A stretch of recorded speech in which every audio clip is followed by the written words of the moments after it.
Hello বন্ধুরা, আজকে আমি তোমাদেরকে শেখাবো বাহারি পনির।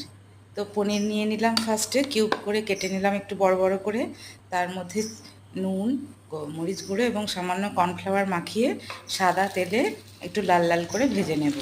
তারপরে কড়াইয়ের মধ্যে ডাইস করে কাটা পেঁয়াজ, ক্যাপসিকাম এবং টমেটো কুচি দিয়ে হাই ফ্লেমে টস করে নেব। এবার এর মধ্যে কাঁচা লঙ্কা কুচি দিয়ে দিলাম, বা কাঁচা লঙ্কা গোটাও দিতে পারেন। তারপরে এর মধ্যে আদা বাটা, রসুন বাটা, সামান্য আন্দাজ মতো নুন, আন্দাজ মতো সামান্য চিনি দিয়ে এর মধ্যে টমেটো সস এবং সয়া সস দুটোকে মিক্স করে তার মধ্যে ঢেলে দিলাম। এবার আবার এর মধ্যে মরিচ গুঁড়ো ছড়িয়ে দিলাম। এবার আগে থেকে ভেজে রাখা পনির ওর মধ্যে দিয়ে মিক্স করে নিলেই আমার বাহারি পনির রেডি। তোমরাও করে দেখবে, খুব ভালো লাগবে। আজকের মতো আসি।